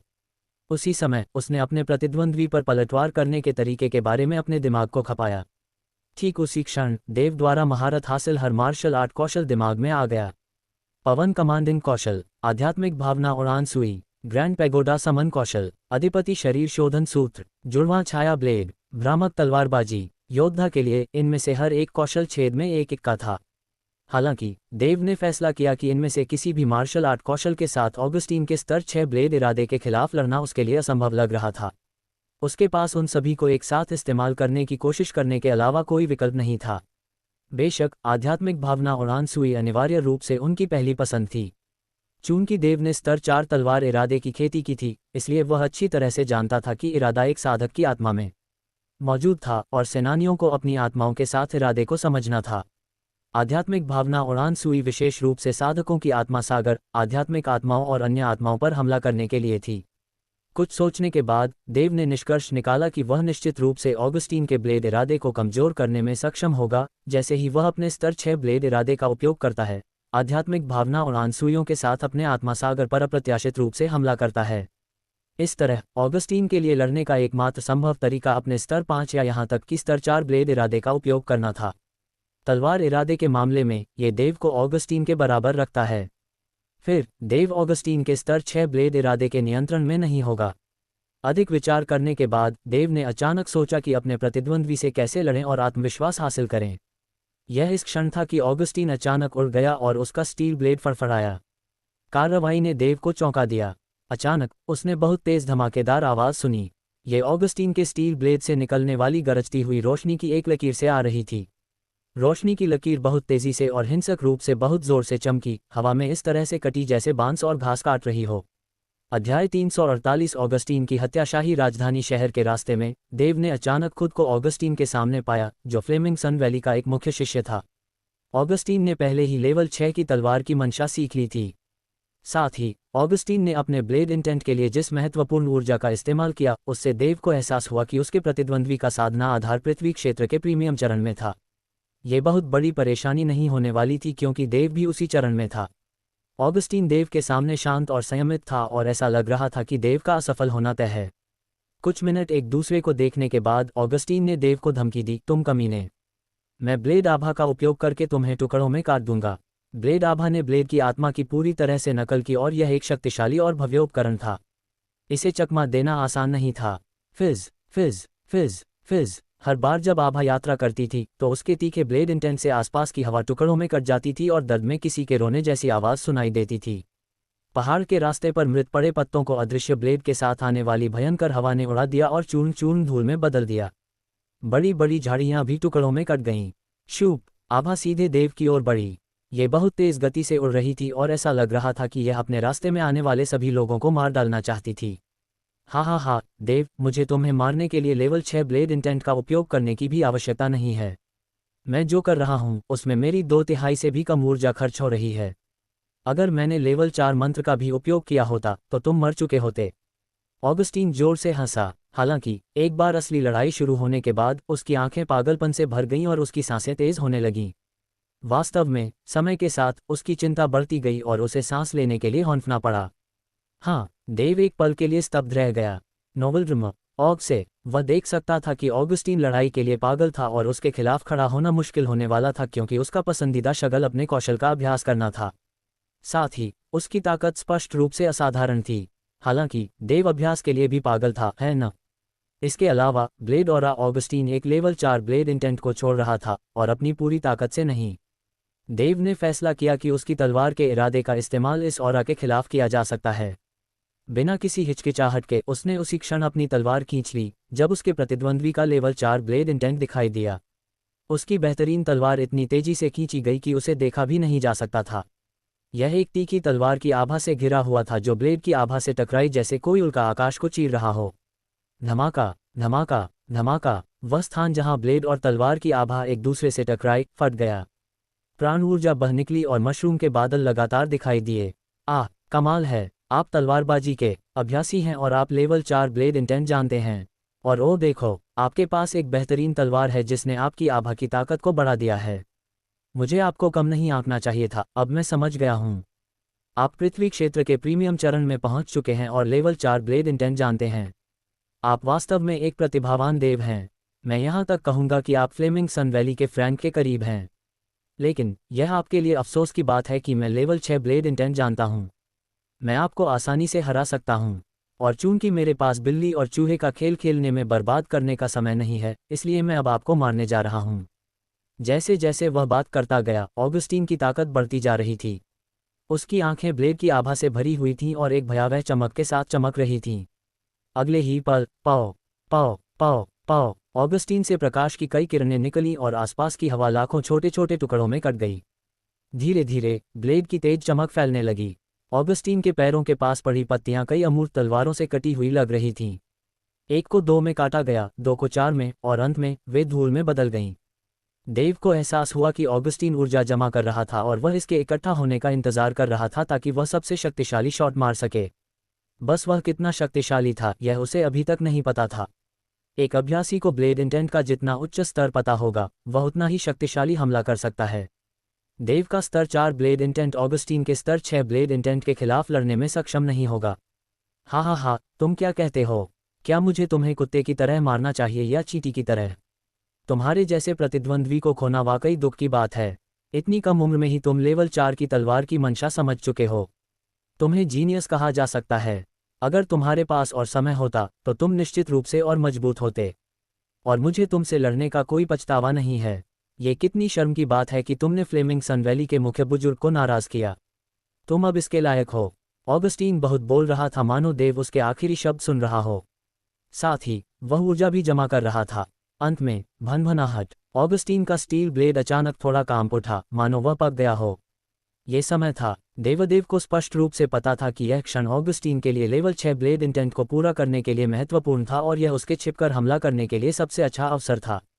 अचानक देव के आत्मासागर से 5 स्पिरिचुअल सेंस फ्लाइंग सुइयां उड़कर ऑगस्टीन के पास आ गईं। साथ ही 2 चाकू, जिनमें से एक गहरे काले रंग का था और दूसरा समान रूप से सफेद रंग का, ऑगस्टीन के सामने प्रकट हुए और उस पर तेजी से हमला किया। स्पिरिचुअल सेंस फ्लाइंग सुइयां अमूर्त थीं जबकि ट्विन शैडो ब्लेड मूर्त थे। इन दोनों हथियारों ने ऑगस्टीन पर एक साथ हमला किया। फिर जब ऑगस्टीन इन हथियारों से निपटने की कोशिश कर रहा था, देव ने अपने विंड कमांडिंग कौशल का प्रदर्शन किया और एक पल में ऑगस्टीन के सामने प्रकट हुआ। ऑगस्टीन ने सबसे मजबूत संभव शॉट लेने का इरादा किया था, लेकिन 5 तेज स्टील की सुइयां उसके आत्मा सागर में घुस गई थीं और उसे तेजी से छुरा घोंप रही थीं। उसकी पूरी आत्मा एक तेज चमक से चमक रही थी और यह कोई बड़ी बात नहीं थी कि देव की 5 आध्यात्मिक भावना और आंसुइयां उस पर हमला कर रही थीं। हालांकि एक पल के लिए उसका जम जाना उसे महंगा पड़ गया और उसकी लेवल 6 तलवार की मंशा लेवल 4 तलवार की मंशा में बदल गई। इस स्तर पर देव अब डर नहीं रहा था।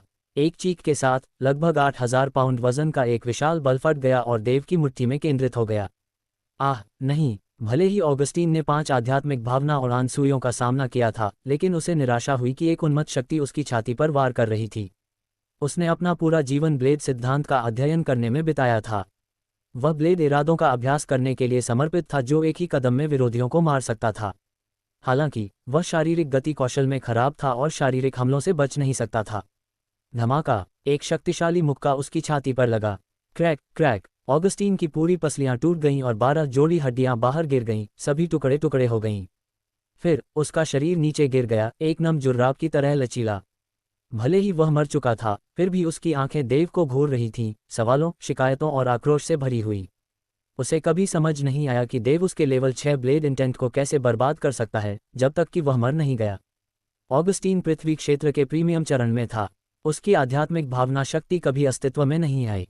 इसके अलावा भले ही उसने लंबे समय तक ब्लेड आभा का अभ्यास किया था, लेकिन वह कई अन्य कौशलों से अनभिज्ञ था। इसलिए वह हार गया। अच्छा, क्या प्रतिभा है! लेकिन सौभाग्य से मेरी वर्तमान आध्यात्मिक शक्ति के साथ मैं अब पृथ्वी क्षेत्र के प्रीमियम चरण में एक योद्धा से स्तर 6 ब्लेड इरादे के खिलाफ आसानी से खड़ा हो सकता हूँ। अगर ऑगस्टीन को उच्च ब्लेड इरादे के बारे में पता होता, या अगर उसकी महत्वपूर्ण ऊर्जा का साधना आधार सिर्फ एक स्तर मजबूत होता, तो मेरी आध्यात्मिक शक्ति उसके ब्लेड इरादे को बर्बाद नहीं करती। मुझे वास्तव में तलवारबाजी के बारे में अधिक सीखना शुरू करना चाहिए। अन्यथा मैं अगली बार असफल हो जाऊंगा यदि मैं किसी ऐसे व्यक्ति से मिलता हूं जो उच्च स्तर के ब्लेड इरादे को जानता है। देव ने ऑगस्टीन की आंखों को देखते हुए निष्कर्ष निकाला। फिर उसने ऑगस्टीन के बाएं हाथ की मध्यमा उंगली पर स्पेस रिंग को देखा। उसने इसे उठाया और अपने हाथों में ले लिया। फ्लेमिंग सन वैली के एक प्रमुख शिष्य के रूप में ऑगस्टीन के पास निश्चित रूप से एक भाग्य था। ओह नहीं! ऑगस्टीन की स्पेस रिंग लेने के तुरंत बाद देव को अचानक लगा कि कुछ खतरनाक उसे पकड़ रहा है। उसने अपनी आध्यात्मिक शक्ति जारी की और लगभग 3000 मीटर की परिधि को स्कैन किया। लगभग 1000 मीटर की दूरी पर लगभग 1 दर्जन लोग देव की ओर जा रहे थे। एक बुजुर्ग व्यक्ति कंपनी का नेतृत्व कर रहा था और कुछ तपती हवा दे रहा था जो ज्वालामुखी विस्फोट की तरह महसूस हो रही थी।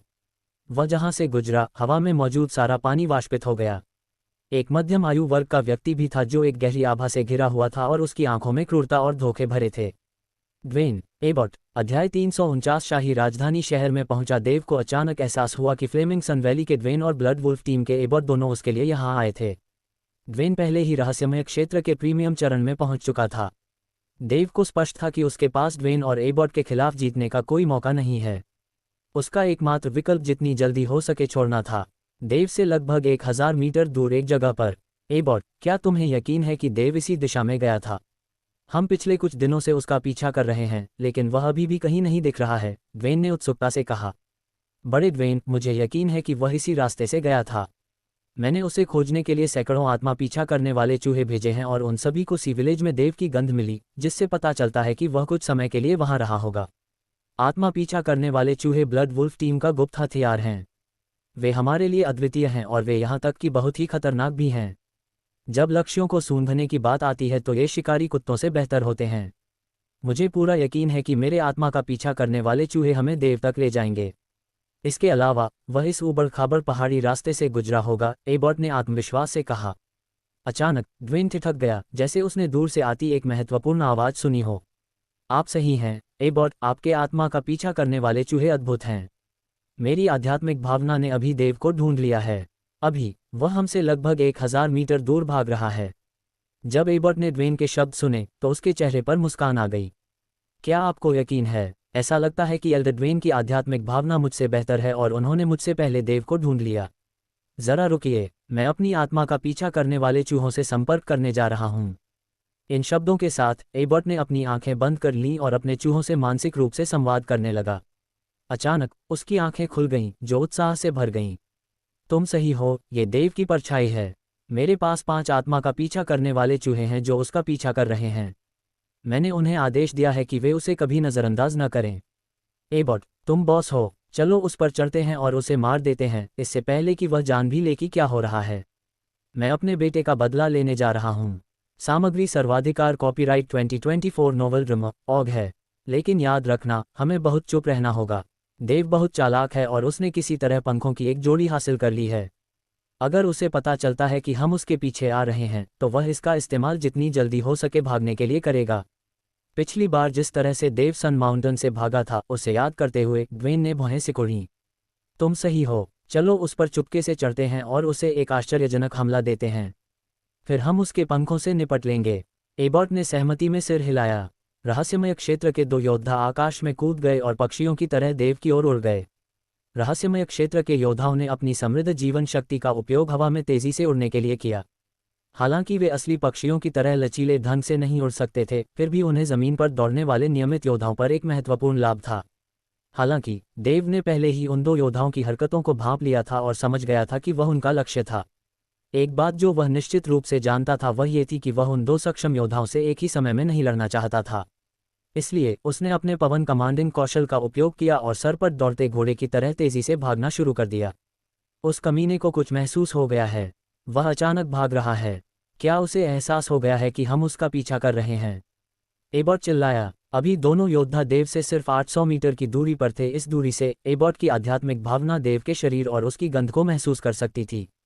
यह असंभव है। जब हमारे बीच इतनी लंबी दूरी है तो उसे कैसे पता चल सकता है कि हम यहाँ हैं? वह प्रतिभाशाली और मेहनती हो सकता है, लेकिन वह अभी भी पृथ्वी क्षेत्र का योद्धा है। केवल रहस्यमय क्षेत्र के योद्धा ही आध्यात्मिक भावना का उपयोग करने में सक्षम हैं। ऐसा कोई तरीका नहीं है जिससे वह महसूस कर सके कि हम उसके पास आ रहे हैं। यह असंभव है। मुझे लगता है कि अधिक तार्किक व्याख्या यह है कि वह कहीं पहुंचने की जल्दी में है। वैसे भी इससे कोई फर्क नहीं पड़ता। वह हमसे बहुत धीमा है, इसलिए वह भाग नहीं पाएगा। चलो उसका करीब से पीछा करते हैं और उसे कभी नज़रअंदाज नहीं करते। जब वह थोड़ा आराम करने के लिए रुकता है तो हम अप्रत्याशित रूप से हमला करेंगे। तब वह हमसे नहीं लड़ पाएगा। कुछ ही मिनटों में दोनों योद्धा 1000 मीटर पार कर गए थे। अचानक जमीन पर पड़ी एक लाश ने ड्वेन का ध्यान खींचा।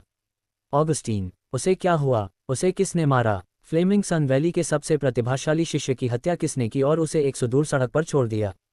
यह अस्वीकार्य है। देव ही हत्यारा होगा। मैं व्यक्तिगत रूप से उसे इसके लिए फांसी पर चढ़ाऊंगा और उसके 1000 टुकड़े कर दूंगा। ड्वेन ऑगस्टीन की मौत पर इतना क्रोधित था कि वह सबसे निर्दयी और क्रूर तरीकों का उपयोग करके देव को यातना देना चाहता था। बेशक देव की पीड़ा और मृत्यु भी सबसे प्रतिभाशाली शिष्य को वापस जीवन में नहीं ला सकती थी। उसके आक्रोश के कारण ड्वेन के शरीर के अंदर की महत्वपूर्ण ऊर्जा आग की तरह जलती हुई बाहर निकल गई। स्वूश! ड्वेन ने अचानक देव को पकड़ने के लिए नए जोश के साथ गति बढ़ा दी। ड्वेन की महत्वपूर्ण ऊर्जा की खेती समुद्र की तरह गहरी है। मुझे ये स्वीकार करना होगा कि वह मार्शल आर्ट की खेती में मुझसे कहीं बेहतर है। एबॉट ने खुद को डर से ड्वेन को देखते हुए सोचा। उसने जल्दी से ड्वेन के उदाहरण का अनुसरण किया और अपनी महत्वपूर्ण ऊर्जा को बहने दिया और जलने दिया। अचानक उसकी हरकतें भी तेज हो गईं। दोनों योद्धाओं ने देव का शिकार करने के लिए अपनी जीवन शक्ति का बलिदान करने का साहस किया। वे उससे और अधिक घृणा नहीं कर सकते थे। देव, जो लगभग 600 मीटर दूर था, बिना रुके भागता रहा। उसके पैर और उसके नीचे की जमीन पीली जीवन शक्ति से घिरी हुई थी। वह अपनी अधिकतम क्षमता के अनुसार पवन नियंत्रण कौशल का उपयोग कर रहा था। अपने हर एक कदम के साथ वह 110 मीटर की दूरी पार कर गया, पीछे केवल छायाएं छोड़ता हुआ। देव के समान मार्ग पर चलने वाला कोई भी व्यक्ति हो सकता है कि वे खुद को कुछ देवों को देखते हुए पाएं। जितनी तेजी से वह था, देव ने अभी भी ड्वेन और एबॉट को महसूस किया कि वह उसका पीछा कर रहा है। वास्तव में वे करीब आ रहे थे। उसने अपनी बुरी किस्मत को कोसा। वह वास्तव में निराश था कि उसे रहस्यमय क्षेत्र के 2 योद्धाओं द्वारा शिकार किया जा रहा था। यह अचानक उसके दिमाग में आया कि चाहे वह कितनी भी कोशिश कर ले, उसका शारीरिक आंदोलन कौशल रहस्यमय क्षेत्र के 2 योद्धाओं से आगे नहीं बढ़ सकता। उन्हें संतुलन से फेंकने के लिए उन्हें कुछ अद्वितीय कौशल का उपयोग करना होगा। सौभाग्य से उसने उनमें से कई में महारत हासिल की थी। वह बिना लड़ाई किए खुद को जब्त नहीं होने देगा। कुछ सेकंड बाद उसने महसूस किया कि उसके और 2 योद्धाओं के बीच केवल 400 मीटर की दूरी थी। यह आरामदायक के लिए बहुत करीब था। उसने बिना किसी हिचकिचाहट के प्रतिक्रिया दी। पंखों की एक जोड़ी धीरे से उसकी पीठ पर दिखाई दी। सब कुछ तैयार होने के बाद वह उछलकर आसमान में उड़ गया। उसके हाथों में मौजूद 2 बेहतरीन महत्वपूर्ण ऊर्जा क्रिस्टल उसके पंखों को चलाने के लिए ईंधन के रूप में इस्तेमाल किए गए। ऐसा लग रहा था कि उसने खुद को एक बाज में बदल लिया है जो आसमान में स्वतंत्र रूप से उड़ रहा है। क्या देव आखिरकार उड़ने के लिए अपने पंखों का इस्तेमाल कर रहा है? ड्वेन ने गुस्से से दहाड़ लगाए। वह निराशा की भावना से अभिभूत था, ये जानते हुए कि वह अब देव को नहीं पकड़ सकता। वे उससे सिर्फ 300 मीटर दूर थे और कुछ सेकंड में उसे पकड़ सकते थे। हालांकि उन्हें आश्चर्य हुआ कि देव ने अपने पंख फड़फड़ाए और उड़ गया। उस कमीने को ठीक से पता था कि हम कहाँ हैं।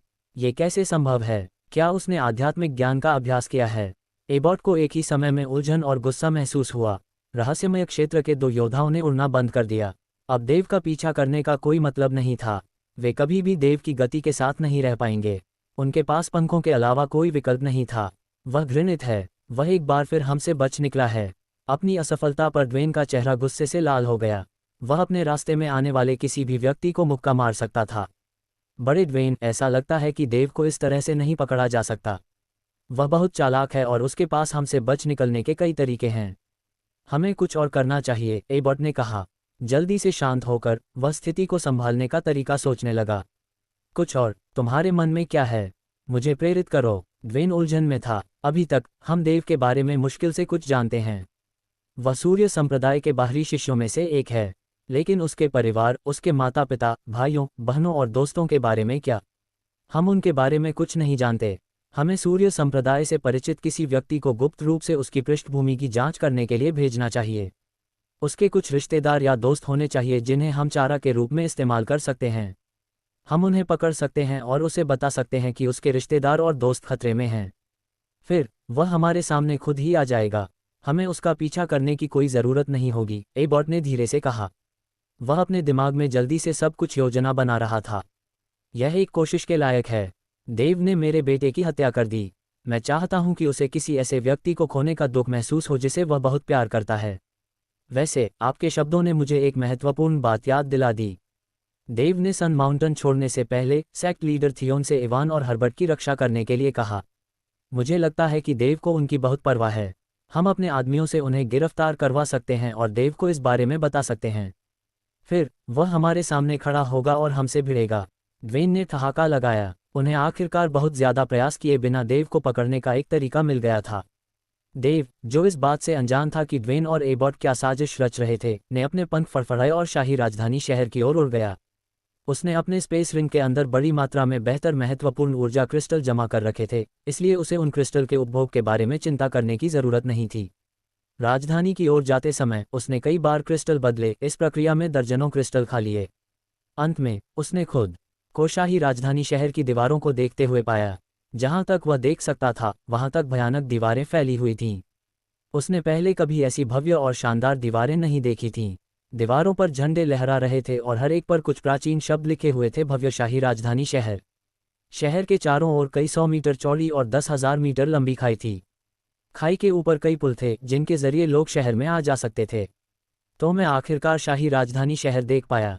यहीं पर वायलेट ऑर्किड एम्पायर का शाही परिवार रहता है। ये बहुत ही भव्य और शानदार शहर है। शाही राजधानी शहर के द्वार पर पहुंचने पर देव ने ईगल विंग्स को हटा दिया और शहर में प्रवेश करने से पहले निरीक्षण के लिए कतार में खड़ा हो गया। शहर के द्वार के सामने लंबी कतार 10,000 से अधिक लोगों की बड़ी भीड़ के कारण सड़क पर दूर तक फैली हुई थी। विभिन्न मूल के लोगों का मिश्रित समूह शाही राजधानी शहर में प्रवेश पाने के लिए इंतजार कर रहा था। देव वहां खड़े होकर आगे की ओर देख रहे थे। उनकी निगाहें शहर के द्वार पर टिकी हुई थीं और उनके पीछे भीड़ से आ रही आवाज के प्रति उदासीन थे। देव ने अपनी बारी का इंतजार करते हुए एक गहरी सांस ली। शाही राजधानी शहर वास्तव में एक समृद्ध जगह थी। देव एक बहुत ही विनम्र, शांत और प्रभावशाली व्यक्तित्व के साथ एक दोस्ताना व्यवहार रखते थे।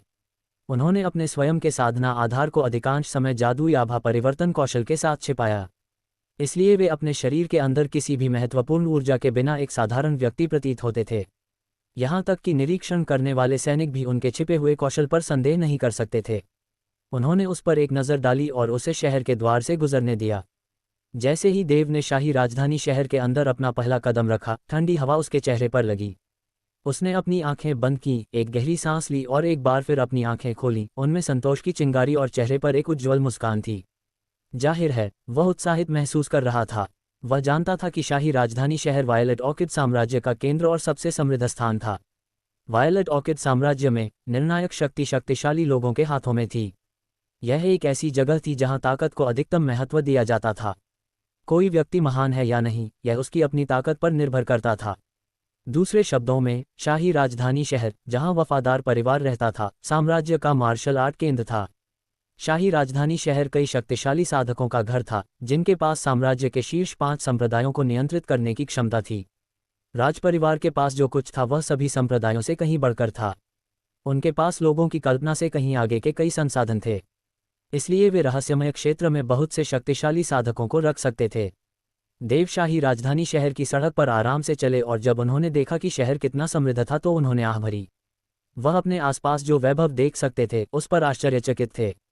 वह ये देखकर चकित थे कि एक शहर कितना समृद्ध हो सकता है। शाही राजधानी शहर की सबसे प्रभावशाली विशेषता उसके लोग थे। भीड़ को देखते हुए देव ने अनुमान लगाया कि उनकी नज़र में कम से कम 8,000 लोग होंगे। उन्होंने देखा कि उनमें से प्रत्येक ने अच्छे कपड़े पहने हुए थे और एक अभिमानी रूप धारण किया हुआ था। लोगों में बहुत से महान साधक थे। देव शाही राजधानी शहर में साधकों की भारी संख्या पर आश्चर्यचकित थे। ऊर्जा संग्रहण क्षेत्र में साधक हमेशा अपने सिर नीचे करके चलते थे, इस उम्मीद में कि वे दूसरों को दिखाई न दें। पृथ्वी क्षेत्र में साधकों का स्थान दूर दराज के गांवों के धनी लोगों की तरह थोड़ा ऊंचा था। रहस्यमय क्षेत्र में केवल साधक ही उच्च मनोबल प्रदर्शित करते थे और ऊंची आवाज में बोल सकते थे। शाही राजधानी शहर में प्रत्येक सड़क और यहां तक कि प्रत्येक गली इतनी चौड़ी थी कि एक ही समय में कई लोगों को समायोजित किया जा सके और भीड़भाड़ न लगे। जैसे ही देव ने आगे देखा, उसकी आंखें शहर की विस्मयकारी वास्तुकला को देखकर चौड़ी हो गईं। शहर का एक बड़ा क्षेत्र शानदार मंडपों और सुंदर घरों से घिरा हुआ था। गलियां और सड़कें चौड़ी और साफ थीं। शहर दुर्लभ पौधों और फूलों से सुशोभित था जो शहर की जीवंतता को और बढ़ा देते थे। पौधे असंख्य सुंदर पक्षियों और जानवरों का घर थे जो अपनी चंचलता से शहर की खुशी को बढ़ाते थे।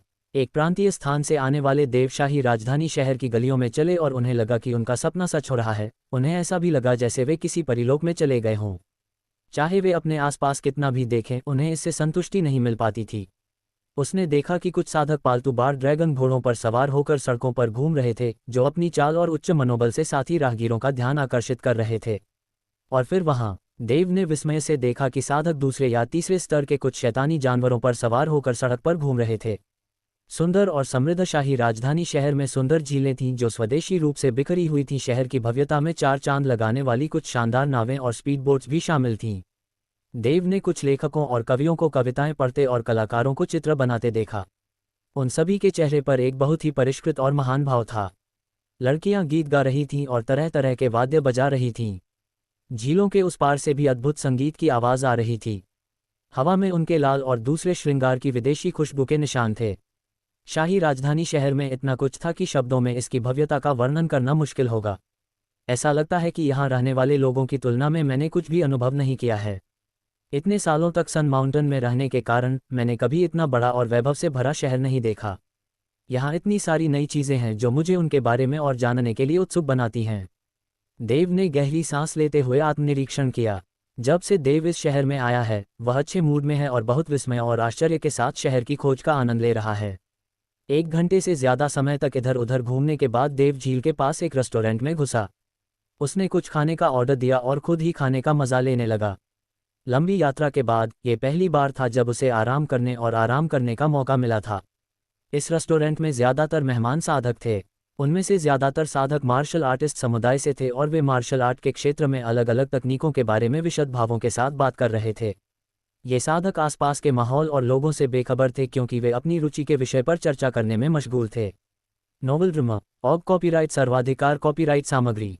देव खाना खाते समय उनकी बातें सुन रहा था। जुओ, हमारे खूनी हीरो गैंग ने आप सहित 15 प्रतिभाओं को उत्कृष्ट प्रतिभा विनिमय खेलों में भाग लेने के लिए भेजा है। आप इतनी कम उम्र में ही अर्थ रियल्म के प्रारंभिक चरण में पहुंच गए हैं। इसके अलावा आपने लेवल 3 पाम इंटेंट सीखा है। आप वाकई एक ऐसी प्रतिभा हैं जिस पर हम भरोसा करते हैं। मैं आपको खेलों में सफलता की कामना करता हूं। आप चैंपियनशिप जीतें। चीयर्स। उसी समूह के किसी व्यक्ति ने दूसरे युवक से कहा। हा, तुम क्या कह रहे हो? मेरे जैसे साधक के लिए यह बहुत बड़ा अनुमान है। तुम मुझे शर्मिंदा महसूस कराते हो। मैं अपनी साधना कौशल को बहुत अच्छी तरह से जानता हूँ। वायलेट ऑर्किड साम्राज्य के प्रत्येक संप्रदाय ने अपने सबसे प्रतिभाशाली शिष्यों को भेजा है और वे सभी चैंपियनशिप हासिल करने का प्रयास करेंगे। मेरे लिए इसे हासिल करना आसान नहीं होगा।